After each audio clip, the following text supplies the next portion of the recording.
Dialogue ಸಕ್ಕತ್ತಾಗಿತ್ತು. ಮತ್ತೆ ಹುಡ್ತೀವ ಏನು? Hello guys, మరి పెద్ద తాలూకా డే 4 కలెక్షన్ రిపోర్ట్ వచ్చేసింది.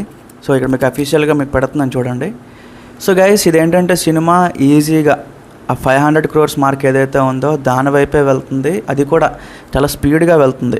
Must watch movie, family entertainment ಎಲ್ಲಾನು ಮಿಕ್ಸ್ ಆಗಿ ಒಂದು ಒಳ್ಳೆ ಎಮೋಷನಲ್ ಮೂವಿ. ಚೆನ್ನಾಗಿದೆ, ಇಷ್ಟ ಆಯಿತು. Thank you.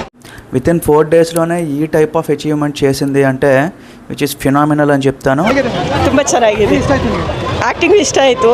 ಅವನು ಒಂದು ಮುಂದೆ ಬರಬೇಕು ಅನ್ನೋ ఛాలెంజ్ ఇಷ್ಟ ఆಯಿತು. ఎందుకంటే మెయిన్ థింగ్ గైస్, ఇదేంటంటే వర్కింగ్ డేస్లో రిలీజ్ పెట్టారు. సో సమ్మర్ హాలిడేస్ అంతా అయిపోయిన తర్వాత ఆల్మోస్ట్ అందరికీ ఆఫీసులు కాలేజీలు అన్నీ స్టార్ట్ అయ్యే మూమెంట్లో పెట్టారు. సో మ్యాక్సిమం అదొక చిన్న ఎఫెక్ట్ పడింది. కాకపోతే జెన్యూన్ నెంబర్స్ గైస్. ఇప్పుడు మిగతా సినిమాలు దేవరా కానీ లేకపోతే పుష్ప 2 కానీ, సో ఇవన్నిటికి వచ్చిన ఆ నెంబర్స్ అన్నీ కూడా యాక్చువల్ నెంబర్స్ కాదు. అందులో చాలా వరకు ఫేక్ ఉన్నాయి. సో వాళ్ళు పెట్టుకున్నారు. బట్ వీళ్ళేంటంటే అలా కాదు, ఎంత వస్తే అంతా చూపిద్దాం, పర్వాలేదు ఏం కాదు అనేటట్టు వీళ్ళైతే యాక్చువల్ నెంబర్స్తో వెళ్ళారు. ఈవెన్ ఈ డే 4 కలెక్షన్ రిపోర్ట్ కూడా ఆ మాదిరిగానే వచ్చింది మనకి. సో పర్ డే మీకు విత్ ప్రూఫ్ చూపిస్తాను. ఇది ఫస్ట్ డే వచ్చిన టికెట్ సేల్ అనమాట. సో మీరు చూసుకుంటే ఇన్ని లక్షల టికెట్స్ అయితే సేల్ అయినాయి. డే 2 ఇది, డే 3 ఇది, డే 4 ఇది. సో ఈ మాదిరిగా 4 రోజులు కూడా 40 లక్షల టికెట్స్ అయితే సేల్ అయినాయి గైస్. ఇదేంటంటే 50 lakhs టికెట్స్ ఎప్పుడైతే సేల్ అవుతుందో అదొక ట్రేడ్ మార్క్ అవుతుంది అనమాట.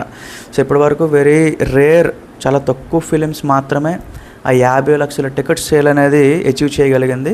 ఇప్పుడు ఈ సినిమా కూడా అచీవ్ చేసే ఆ పనిలో ఉందన్నమాట. సో ఆల్మోస్ట్ మీరు కంపేర్ చేసుకునే district, next remaining just tickets, so ఇవన్నీ కంపేర్ చేసుకుంటే ఆల్మోస్ట్ 4 million టికెట్స్ అయితే సేల్ అయినాయి అనమాట. సో యూఎస్ కూడా కంపేర్ చేసుకుంటే చెప్తున్నాను కదా, ఎక్కడా కూడా తగ్గట్లేదు గైస్. ఈవెన్ మండే కూడా అడ్వాన్స్ బుకింగ్స్ బాగానే ఉంది సినిమాకి. Almost so 10K, 11K, 12K ఆ స్పీడ్ అయితే రన్ అవుతుంది. చూద్దాం, ఇంకా అది నీ సంగతి అయితే అయిపోలేదు. ఎక్కడా కూడా తగ్గట్లేదు జనాలు కూడా. సో ఏదో ఆన్లైన్లో ఒక 4-5 రివ్యూలు చెప్పడం వల్ల సినిమా అయితే వెనక్కి రాలేదు.